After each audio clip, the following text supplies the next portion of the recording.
pre-competition season, you know, and if you run into some issues out there, you know, where you can't turn a right turn or whatever, go back to these simple basics every time. And the horse, starts to learn. That's kindergarten. Yeah. Not stressful. I can do this. It's often those right turns, like a lot like, you know, there's where it should switch out. Yeah.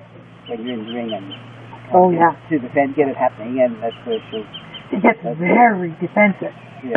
Very defensive. Yeah. So that's what's happening though. Is you're losing the back end. So the instinct is to slow her, right? Yeah. That's what our human brain says. Instead, energize the back end, then fix the front end and turn her. Yeah. So even if it's like it can all happen within a stride, right? Yeah. But yeah, she just the minute you ask her to really come through, and it's the left hind. Okay. Yeah. See, you can push this one up under her. If you do that, then she goes there. Okay? So now she just holds in the rib cage to keep herself. And that's part of the way. They put that out to stop themselves from falling through the shoulder. You know, and you can use little techniques like lifting the inside rein to keep the shoulder up a little bit. But then that puts our focus right back to the front end, doesn't it? When really we need to train our focus to be back there. Yeah. And it's just so instinctive to fix up what's in front of us.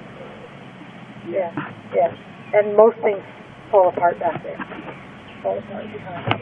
So when you get that resistance with the neck and not bending, forward with both legs, then ask again, bend and drop down. But I mean, when you're on a horse, you're not going to get that happening. You've got a quick right turn. Yeah.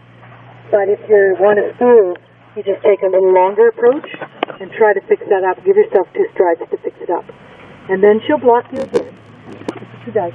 And it's not really blocking you so much as losing balance.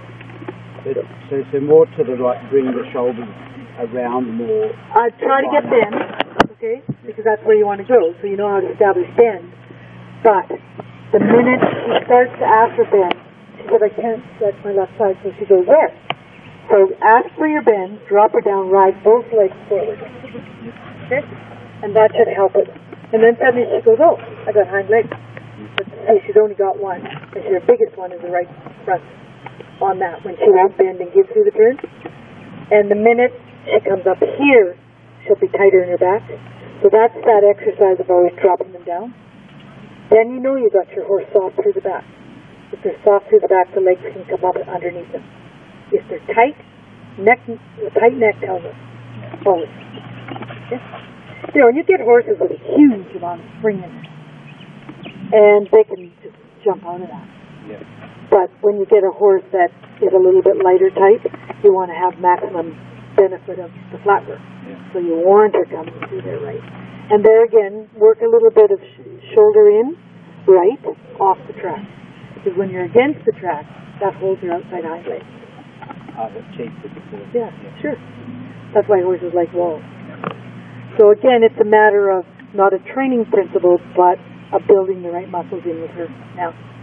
Yeah. And then when she suddenly just sits there, you know, then they can do this. But she goes, oh.